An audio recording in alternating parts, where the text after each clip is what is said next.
This week, actress Constance Wu returned to social media after nearly 3 years off of it, facing an uproar over comments she made back in 2019. And she put out a statement. You can see it right here. If you want to read it, it's available on both Twitter and on Instagram. There's a lot there. Some of it pretty shocking, including that Constance Wu revealed that she had survived an attempted suicide back at that point, facing, following the backlash that she received. And she talked about some of the backlash from members of the Asian American community to her comments. She had effectively said, upon finding out that the show she was on, Fresh Off the Boat, I believe it was being renewed, that she didn't want that to happen. There was other stuff that she wanted to work on. And a lot of people had a big problem with that. Some people had the biggest problem with that, and they could not accept her as a human following that. And so she fled social media for literally years. She attempted to take her own life.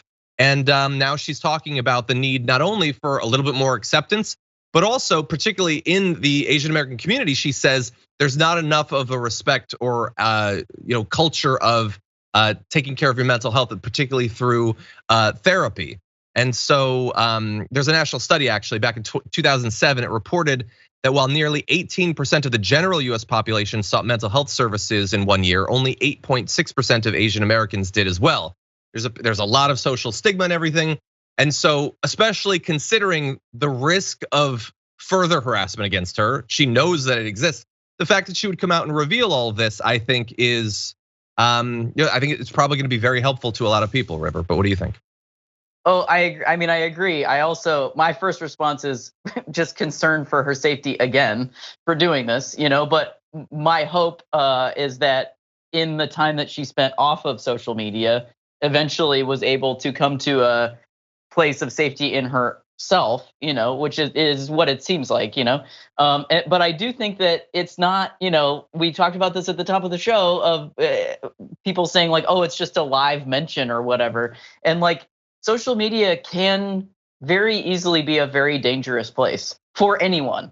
And then when you get into the specifics of identity and for each person, it just ratchets it up even more. And so for her to come out and speak to her community, because I feel like mental health is just like not talked about within so many spaces. Again, each aspect of people's identity to keep people away from that. So I think when you are within those communities, within those spaces, populations, to come out and say, hey, this is something that we don't talk about is very important so that people can see that reflected back to them and see that it's okay to do so. But I do really think that it is very important for people to understand and take space from these things because it can be so dangerous so fast. It's like we talk about these rabbit holes that we jump into, and it's like, you can slide into a rabbit hole of danger so quickly on social media. You can, yeah, you really can, and like it's hard to maintain that safety and the lifeline of like getting away from it, because for a lot of people it is a lifeline. Like I know for queer people, trans people specifically, it's where you can actually find other people like you.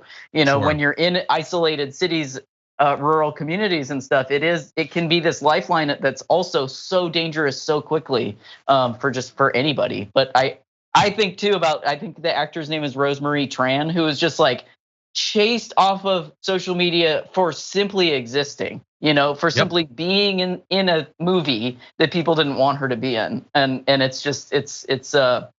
super dangerous, super quick. Yeah, it's just a toxic, it's a toxic, murderous mix of misogyny and racism and transphobia and a lot of different things, and not nearly enough is done culturally to fight back against it. And you're right about those rabbit holes.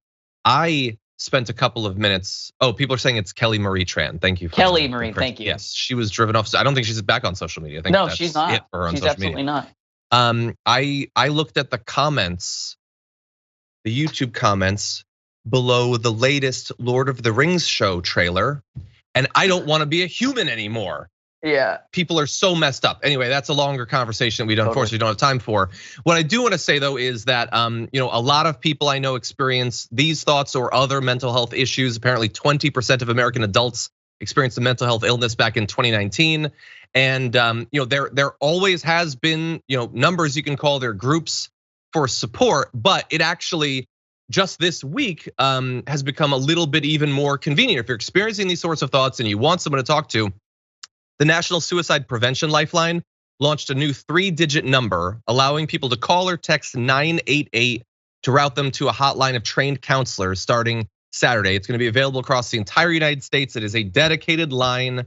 Everybody experiences thoughts. If you are, there is help available. So just know that.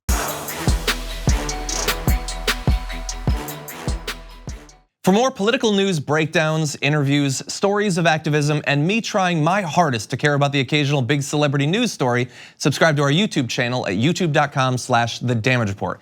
And you can ring the bell wherever it is so you don't miss anything.